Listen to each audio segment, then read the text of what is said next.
Video like जरूर कर लीजिए और ऐसे वीडियो लगातार फ्री में पाने के लिए चैनल को तुरंत सब्सक्राइब कर लीजिए और बेल आइकन को जरूर टैप कर लीजिए ताकि आगे भी सारे वीडियो आपको मिलते रहे। यूट्यूब में फॉलो करते हैं तो प्लीज ये वाला फ्री टेलीग्राम चैनल जरूर ज्वाइन कर लीजिएगा। सारे नोटिफिकेशन सारे अपडेट यहीं पे आते हैं, ध्यान रखिए। मैं वैभव और आप लोग देख रहे हैं UPPSC best online coaching YouTube channel को। दोस्तों यहाँ पर हमने एक 5000 डिस्क्रिप्टिव एमसीक्यू का सीरीज स्टार्ट किया है जो कि बिल्कुल निःशुल्क है तो ये पेड कोर्स, बट आप लोगों के लिए सारे वीडियोस यहाँ पर फ्री ऑफ कॉस्ट हैं। सो इस सीरीज को आप ज़रूर फॉलो करें अपने आने वाले एग्जाम्स यूपीपीसीएस, आरओ, बीईओ या फिर किसी भी वनडे एग्जाम्स के लिए। सो यहाँ पर हम आगे बढ़ें इससे पहले कुछ एक नाम है जो बहुत इंपॉर्टेंट है देखना। ये है आपके शिवांगी दुबे और दूसरे हैं मीना राज। ये दोनों ही जो हमारे सब्सक्राइबर हैं ये हर एक वीडियो में पूछे गए प्रश्नों का उत्तर यहाँ पर ज़रूर देते हैं। मैंने ये चीज़ आप लोगों के लिए इसलिए स्टार्ट करी है क्योंकि आप लोग चीज़ों को रिकॉल करना सीखें। अब ये लोग जो हैं हर एक यहाँ पर जो भी क्वेश्चंस पूछे जाते हैं हर एक क्वेश्चन का आंसर करते हैं। चाहे इस वाले सीरीज़ की हम बात करें, इसमें हम 5000 क्वेश्चंस का टारगेट रखा हुआ है, या फिर हम बात करें 2000 क्वेश्चंस का जो करंट अफेयर का सुबह आता है 10 बजे। सो ये टाइम आप नोट डाउन करिए, सुबह 10 बजे करंट अफेयर का एक हमारा सेशन रहता है, वीडियो रहता है, और शाम को 9 बजे एक जो वीडियो आता है ये आपका 5000 क्वेश्चन सामान्य अध्ययन के, इसको हमने स्टार्ट किया हुआ है। ठीक है, सो इन दोनों को आप लोग डेली बेसिस पर देखिए। ऐसा मत करिए कि जिस टाइम पर वीडियो आ रहा है उसके 1 घंटे 2 घंटे बाद देख रहे हैं या फिर नेक्स्ट डे देख रहे हैं, क्योंकि अगर आप लोग फिर रिप्लाई करेंगे तो मैं आपका नाम यहाँ पर अनाउंस नहीं कर पाऊंगा। सो आप लोग यहाँ पर क्या करिए कि जैसे ही वीडियो आता है दैट मीन्स 9 बजे आप लोग तैयार रहिए और 9 बजे अपना ये पूरा वीडियो का सेशन देखिए। 20-25 मिनट का रहता है, काफ़ी कुछ आपको यहाँ पर जानने को मिलेगा और वही क्वेश्चन आपके एग्जामिनेशन में भी आएंगे। इसी तरीके से करंट अफेयर का सुबह 10 बजे रिलीज होता है, तो 10 बजे आप लोग डॉट देखिए, इसको उसी टाइम पर देखिए बिना स्किप करे हुए। देखिए पढ़ाई करने के लिए आपको अपना एक शेड्यूल तो फिक्स करना ही पड़ेगा, समझ रहे हैं। चलिए अब स्टार्ट करते हैं आज के अपने इस वीडियो को। दोस्तों अभी तक जो है 75 क्वेश्चंस यहाँ पर कंप्लीट हो चुके हैं, उसके आगे हम बढ़ेंगे और 76 नंबर के क्वेश्चन से देखना शुरू करेंगे। आप लोग क्वेश्चन को साथ के साथ लगाते हुए चलिएगा। आप लोग देखिए कि आप लोग कितने कर पा रहे हैं। At the end of the video comment section में बताइएगा कितने आपके खुद के प्रयास से यहाँ पर क्वेश्चन सही हुए थे।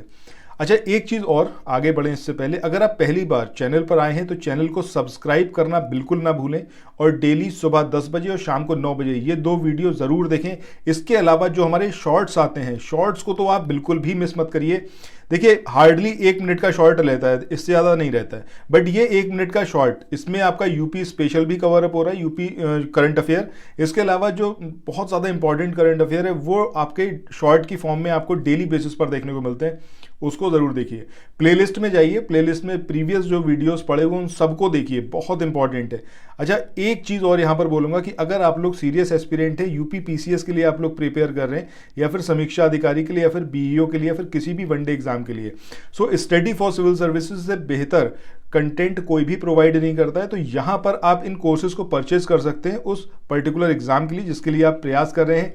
ये नंबर्स यहाँ पर गिवन है, इन नंबर्स पर आप कॉल कर सकते हैं, व्हाट्सएप के थ्रू बात कर सकते हैं, टेलीग्राम कर सकते हैं, हर कोई मीडियम यहाँ पर खुला हुआ है। सो आप यहाँ पर बात करके अपने कोर्स में एनरोल करा सकते हैं। चलिए यहाँ पर अब स्टार्ट करते हैं। 76 नंबर का जो क्वेश्चन है, यहाँ पर आपको चूज करना है जो स्टेटमेंट जो है यहाँ पर सही है। ठीक है, किसके बारे में? ब्रह्मो समाज के बारे में। अब जो सही स्टेटमेंट है वो आपको चूज करना है। अब देखिए यहाँ पर पहला स्टेटमेंट है कि ब्रह्म समाज, जिसे पहले ब्रह्म सभा के नाम से जाना जाता था, ने सार्वभौमिक भाईचारे पर जोर दिया। दूसरा स्टेटमेंट है कि इसने बहुदेववाद और मूर्तिवाद का विरोध किया। तीसरा स्टेटमेंट है यहाँ पर जिसमें बोला गया है कि उपनिषदों की प्रार्थना, ध्यान और वाचन पूजा के रूप थे। और इसके अलावा चौथा स्टेटमेंट है कि इसने अन्य धर्मों की शिक्षाओं को शामिल किया और खुद को एक नए धर्म के रूप में स्थापित किया। तो देखिए यहाँ पर पहले स्टेटमेंट की बात करें, ये स्टेटमेंट ठीक है कि ब्रह्म समाज जो था, जिसे पहले ब्रह्म सभा के नाम से भी जाना जाता था, एक सार्वभौमिक भाईचारे पर जोर देता था, ये वाला स्टेटमेंट ठीक है। दूसरे स्टेटमेंट की बात करें कि इसने बहुदेववाद और मूर्ति पूजा का विरोध किया, ये भी सही है। तीसरे स्टेटमेंट की बात करें कि उपनिषदों की प्रार्थना, ध्यान और वाचन पूजा के रूप थे, ये भी यहाँ पर सही स्टेटमेंट है। बट अगर हम बात करते हैं चौथे स्टेटमेंट की तो यहाँ पर इनकरेक्ट है, क्योंकि ये जो ब्रह्म समाज था इसने कभी भी एक नए धर्म को स्टार्ट करने की यहाँ पर नहीं कोशिश करी थी। ठीक है, तो ये स्टेटमेंट यहाँ पर गलत है कि इसने अन्य धर्मों की शिक्षाओं को शामिल किया और खुद को एक नए धर्म के रूप में स्थापित किया। ये चीज़ यहाँ पर गलत है, खुद को कभी भी एक नए धर्म के रूप में स्थापित नहीं किया था। ठीक है, अब इसका अगर हम बेसिक पर्पस की बात करें तो ब्रह्मो समाज का बेसिक पर्पस ये था कि जो हिंदू धर्म की बुराइयां इसको दूर किया जाए। स्टार्ट किसने करा ये आपसे अक्सर पूछा जाता है, तो राजा राम मोहन राय, इनका नाम आपको याद रखना है। कमेंट सेक्शन में ये बताइएगा कि राजा राम मोहन राय, इनको जो ये राजा की उपाधि दी, ये उपाधि किसने दी थी? ये कमेंट सेक्शन में आप लोगों के लिए क्वेश्चन है। अच्छा, 1828 में 1828 में स्टार्ट करा गया था किसको? ब्रह्म सभा को। इसी का नाम आगे जाकर चेंज हो गया, क्या हो गया? ब्रह्म समाज हो गया। समझ रहे? किसने इसको स्थापित किया? राजा राम मोहन राय ने। तो यही सारे क्वेश्चन है जो आपसे पूछे जाते हैं। आपको ये बताना है कि राजा राम मोहन राय को जो ये राजा की उपाधि है, ये टाइटल है, ये किसने दिया? सो यहाँ पर आप लोग ये बताइएगा कि डॉक्टर अंबेडकर क्या क्या थे, मतलब क्या ये सिर्फ इकोनॉमिस्ट थे या फिर ये एक कमेंट सेक्शन में डॉक्टर अंबेडकर के बारे में क्या कुछ आप जानते हैं, जो पॉइंट भी आपके माइंड में अभी स्ट्राइक करे वो सारे पॉइंट जो हैं वो कमेंट सेक्शन में लिखिएगा। ठीक है, सो यहां पर अगर हम बात करें वेदों की ओर लौटो, तो ये जैसा मैंने आपको बताया ये एक नारा था, ना कि ये कोई लिटरेरी वर्क था। अच्छा, यहाँ पर दयानंद सरस्वती जी की बात करें तो इनका एक प्रसिद्ध कार्य है, साहित्यिक कार्य, जिसको क्या बोला जाता है? सत्यार्थ प्रकाश। ठीक है, ये एक इंपॉर्टेंट चीज़ है जो आपको इनके बारे में याद रखनी चाहिए। इनकी जो साहित्यिक कृति थी वो सत्यार्थ प्रकाश के नाम से थी। चलिए, वेदों की ओर लौटो, सिंपली ये क्या था? नारा था। अच्छा, ज्योतिबा फुले की बात करें तो ज्योतिबा फुले की जो कृतियां थी वो सर्वजन, सत्यधर्म और गुलामगिरी, ये इनके जो साहित्यिक कार्य थे। चलिए, इसके बाद अब मूव ऑन करते हैं अपने नेक्स्ट क्वेश्चन पे। सो अगला क्वेश्चन यहाँ पर दिया हुआ है आपकी स्क्रीन पर कि निम्नलिखित में से कौन सा भारत में राष्ट्रवाद के उदय का मुख्य कारण था? पहला, राष्ट्रवाद की अवधारणाओं का विश्वव्यापी उत्थान होना, इसकी वजह से हिंदुस्तान में भी राष्ट्रवाद का उदय हुआ। दूसरा है भारतीय पुनर्जागरण। तीसरा है अंग्रेजों द्वारा भारत में शुरू किया गया आधुनिकीकरण। और चौथा है भारत में ब्रिटिश साम्राज्यवादी नीतियों की प्रतिक्रिया। अब मुझे लगता है कि ये चारों स्टेटमेंट जैसे ही आपने सुने होंगे, अब यहाँ पर स्क्रीन पर आप पढ़ भी रहे हैं, तो आपको एकदम दिमाग में क्लियर हो गया होगा कि यार ये चारों ही स्टेटमेंट जो हैं उनकी वजह से ही भारत में राष्ट्रवाद का उदय हुआ। दूसरे और भी रीजंस थे, बट ये चारों के चारों जो हैं वो कॉजेज थे जिनकी वजह से भारत में राष्ट्रवाद का उदय हुआ। सो हमारा जो आंसर होगा उसमें क्या होना चाहिए? 1 2 3 4, ये चारों के चारों होने चाहिए। चलिए, तो यहाँ पर जो हमारा आंसर आएगा वो क्या आएगा? ऑप्शन डी, यानी कि 1 2 3 4, ये चारों जो हैं वो यहाँ पर सही हैं। इसके बाद मूव ऑन करते हैं नेक्स्ट क्वेश्चन पे। अगला क्वेश्चन, यहाँ पर आपको एक स्टेटमेंट दिए हुए हैं, 3 स्टेटमेंट है और इन तीनों स्टेटमेंट के बेसिस पर आपको बताना है कि कौन कौन से स्टेटमेंट हैं जो कि यहाँ पर सही हैं। ठीक है, अब पहले स्टेटमेंट की बात करें। देखिए, पहला स्टेटमेंट जो है इसमें यहाँ पर बोला गया है कि औपनिवेशिक जो शासन था उसमें भारत के आर्थिक पिछड़ेपन का प्रमुख कारण था, क्योंकि जो अंग्रेजों ने हमारे ऊपर शासन करा उसी की वजह से भारत जो था वो आर्थिक रूप से बहुत पिछड़ गया। तो ये स्टेटमेंट तो पढ़ के ही समझ में आ रहा है कि बिल्कुल सही बात है। दूसरा है ब्रिटिश सैन्य शक्ति ने भारत में राजनीतिक एकता लागू की। ठीक है, सो ये वाली चीज़ भी यहाँ पर सही है। इसके बाद तीसरे स्टेटमेंट की बात करें कि भारतीय प्रांत अप्रत्यक्ष ब्रिटिश शासन के अधीन थे और रियासतें जो थी वो प्रत्यक्ष ब्रिटिश शासन के अधीन थी।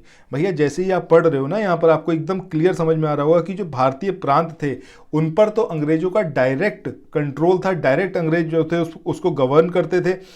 और जबकि अगर रियासतों की बात करें तो रियासतों में राजा वहाँ पर होते थे, वो अपना शासन करते थे, लेकिन ब्रिटिश सरकार के अंडर में करते थे। दैट मीन्स अप्रत्यक्ष शासन यहाँ पर होता था। जबकि यहाँ पर कैसा उल्टा दिया हुआ है, रियासतों के लिए प्रत्यक्ष दिया हुआ है और भारतीय प्रांतों के लिए अप्रत्यक्ष दिया हुआ है। सो इस तरीके से तीसरा स्टेटमेंट यहाँ पर क्या है? इनकरेक्ट है।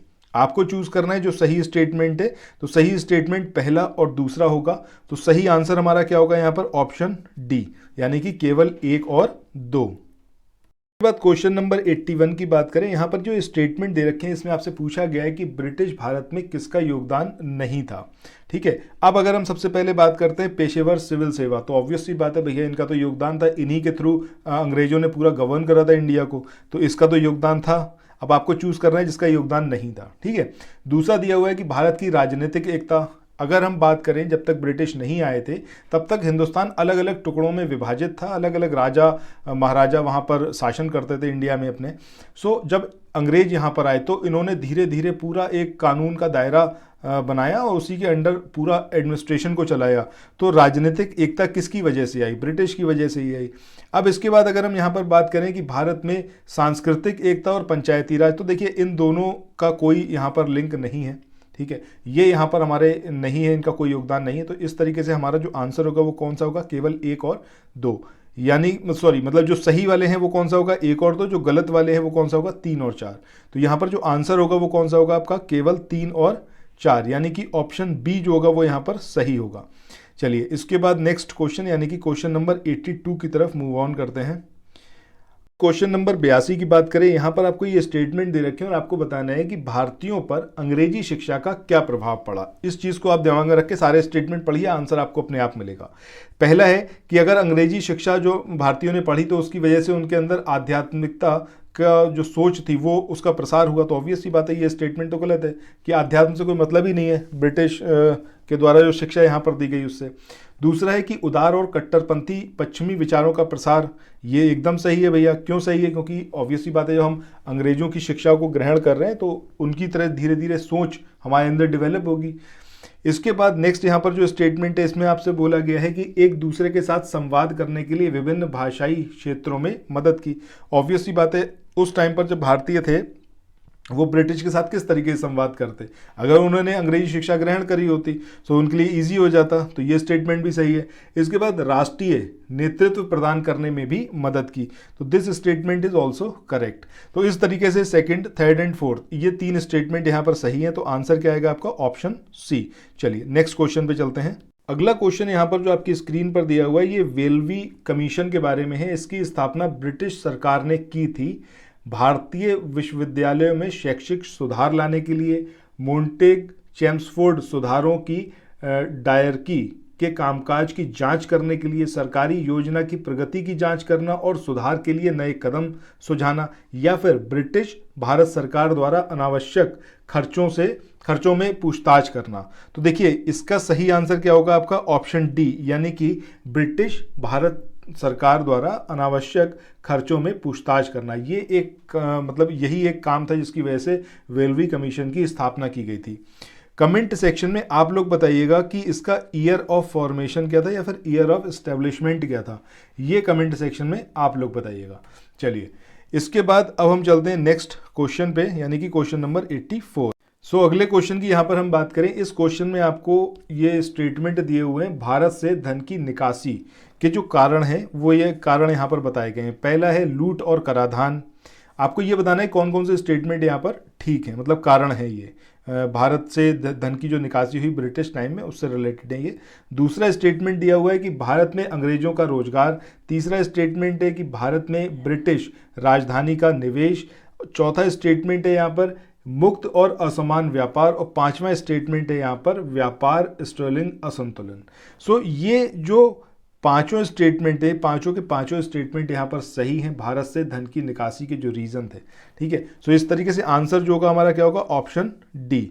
चलिए अच्छा, यहाँ पर धन की निकासी से रिलेटेड दादा भाई नौरोजी ने कुछ बात करी थी, वो आप क्या उसके बारे में जानते हैं ये ज़रा कमेंट सेक्शन में बताइएगा, ठीक है।